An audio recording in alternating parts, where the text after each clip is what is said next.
cara muat otak-atik struktur kurikulumnya, itu nggak akan ada hal yang signifikan. Begitu pula di usia pendidikan di level menengah ya, SMP, SMA. Hal-hal yang esensial seperti misalkan saya ini misalkan apa sih bakat dan minatnya, saya mau jadi apa gitu kan, passion saya itu di mana gitu ya. Banyak di antara kita yang jujur saja misalkan baru ketemu passion itu begitu kuliah gitu kan, wah saya salah jurusan ini gitu. Atau setelah lulus malah. Ternyata saya cari kerjanya nggak di air tapi kerja di mana gitu. Itu Joko Bodo. Ayo, Bukan ledeng maksudnya. Nah, gali sumur. hal ini pun menurut saya layak menjadi perhatian. Pendidikan yang berbasis mengenalkan dia terhadap dirinya dan lingkungan. Sehingga saya tertarik dengan beberapa sekolah-sekolah yang sifatnya alternatif. Yang saya tahu itu ada sekolah alam. Sekolah alam itu di Bandung, ada di Jakarta ada. Cuman memang karena dia butuh infrastruktur yang sangat luas, jadi mahal sekali orang-orang kaya yang bisa akses sekolah ini. Tapi saya tahu dia bagus sekali, dia terintegrasi dengan alam dan beban kurikulumnya pun nggak seperti yang ada di sekolah formal. Tapi saya juga tahu ada sekolah-sekolah alternatif. Saya tahu itu di bagus itu ada di Jepara atau Kudus ya. Namanya itu sekolah Qoriyatul Thayyibah namanya. Dia pendidikannya itu di masyarakat ya. Di masyarakat. Dulu di masyarakat. Kayak misalkan kamu mau belajar apa dengan biologi, ya mereka langsung turun ke sungai, turun ke sawah gitu kan. Jadi ekosistem itu mereka melakukan dan terjun langsung ke alam gitu. Tapi dia cuma disediakan cuma sediakan internet sama wifi gitu, sehingga anak turun belajar apapun itu bisa. Dan setahu saya hasilnya banyak yang membedakan di sini. Ya relatif dari kampung, cuman banyak yang relatifnya bagus sekali. Nah, jadi poin kritik saya dalam pendidikan kita adalah di paradigma pendidikan yang tadi saya sebutkan. Saya mungkin bagaimana di kurikulum ini hal yang saya khawatirkan itu diakomodasi atau apakah kesana improvementnya yang di kurikulum baru ini, atau cuma sebatas mengutak-ngutik arrangement aja gitu kan. Ya cuma dulu misalnya gitu asal di SMP, sekarang di SD, cuma gitu aja. Atau sudah masuk ke ruhnya itu sendiri. Itu pertanyaan sebenarnya. Boleh saya tambahkan ya? Jadi satu kaligus karena satu rumpun ya. Iya. Pak moderator. Tapi nanti sampai bagian belakangan. Hah? Saya nanya. Oh, nanya. Saya nanya pada Bapak, termasuk sama pada Pak Kedokter bicara ya.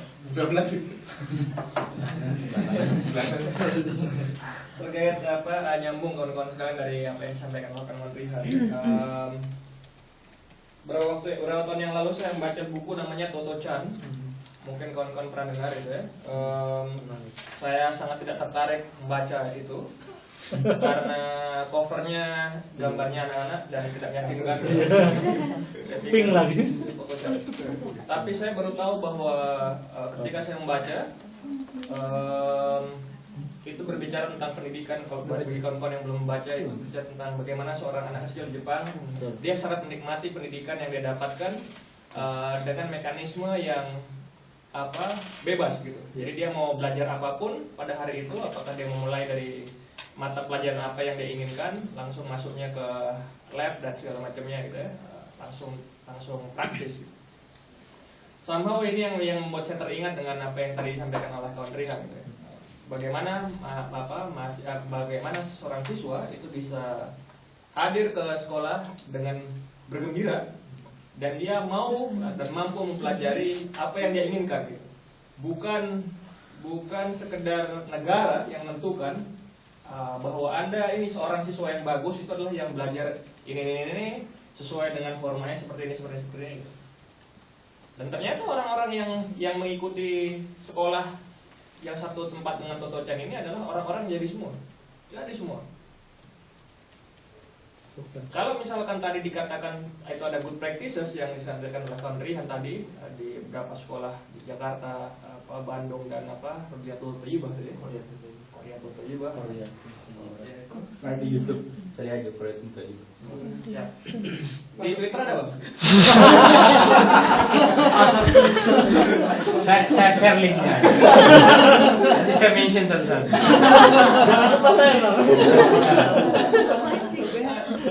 Kalau misalkan kita kaitkan kawan-kawan dari apa yang dikatakan Thomas Friedman, gitu ya, dia menceritakan bahwa yang dibutuhkan di masa depan itu bukan IQ yang tinggi dan bukan yang QQ yang lain yang tinggi, tetapi inquisitive mind. Apa itu?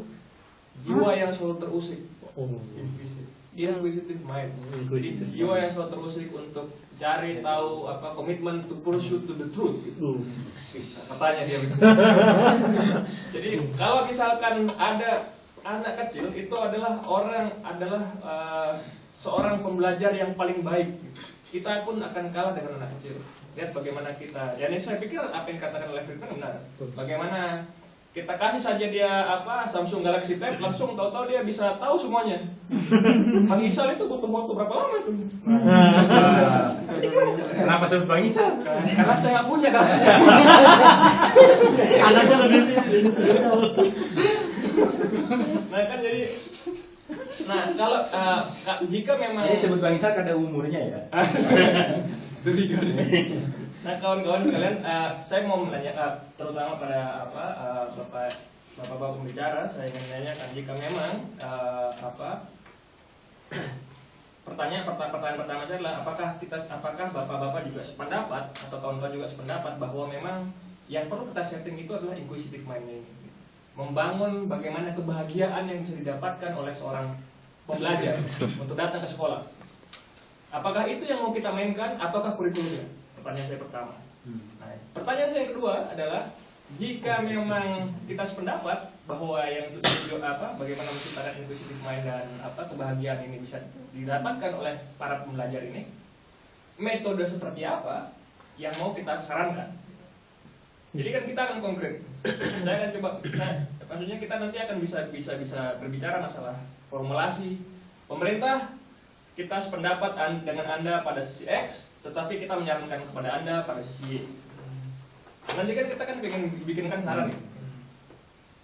Itu bapak-bapak sekalian. Terima kasih. Iya. Ya, jadi ya silakan ruang bicara menanggapi. Yang menarik tadi yang jiwa yang terusik tadi. Jiwa Yang terusik. Kemudian saya baca formulasi. Itu pasti makanya galau.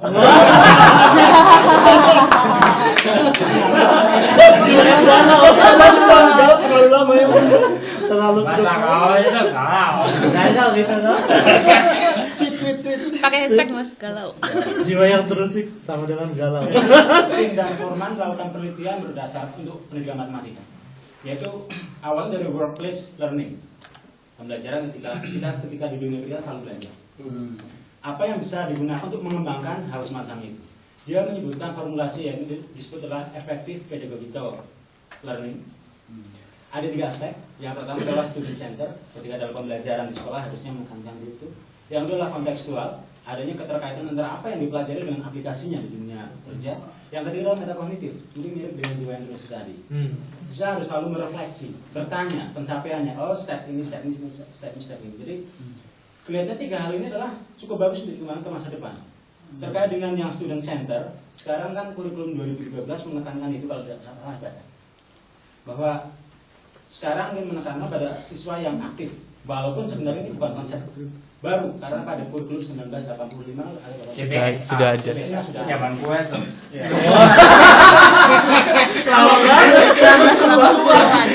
Tapi muda masih awet ya. Udah nggak apa-apa. Jadi, Udah bukan zaman saya. mengenai jiwa yang terusik itu saya sangat bagus adalah satu kompetensi yang untuk masa berorientasi ke depan. Salah satu rekomendasi yang disebutkan oleh The Learning Curve adalah bahwa yang namanya pendidikan harus berorientasi ke depan, bukan present, bukan hanya saat ini. Tapi pertanyaan yang selanjutnya agak sulit terus bagi saya menjawab masalah apa? Metode apa? Senang gitu ya. Tapi bagaimana cara Ya, karena masalah senang, rasa bahagia untuk belajar itu hal yang sangat penting ya. Pertama itu hal yang penting dan sepertinya kenapa pemerintah berusaha mengurangi beban kurikulum, yaitu dengan beberapa pelajaran tidak secara langsung terkait dengan supaya siswa tidak terlalu terbebani sehingga mereka bisa sedikit lebih enjoy ketika akan sekolah. Cuma formulasi hal yang semacam apa saya sendiri tidak tahu, mungkin Pak Tol silakan bahas. Jadi setepan kita kan biasanya diajarin itu I plus M FI Iya, gitu kan. Ya. Grammar. Paling tapi kita nggak ngerti gimana makainya. Mungkin ya bagus anak-anak sekarang nanti kasih aja teletabis nonton gitu kan. Sangat mungkin ya kita terlalu algoritmik atau prosedural. Mekanis. Pendekatan itu terlalu kaku. Mekanistik. Strukturalistik. Pak Agun dulu. Biar dibahas dulu. Dan saya dibatasi hanya sampai jam 4 supaya kita masih bisa dapat asar. Sementara nanti setelah Pak Agun mungkin saya tutup aja ya karena Ya, nanti diskusi terbuka aja. Karena mungkin setelah asar bisa diteruskan bagi yang ingin meneruskan diskusi. Karena kita harus mengejar waktu sholat. Nah sebelum selesai nanti ada concluding remark dari Pengadaan. pengadaan. Proyek, pengadaan proyek. Pak Agun silakan. Ya.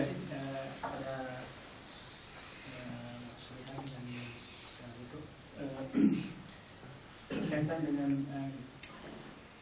penghapusan bahasa Inggris misalnya. Memang ada beberapa teori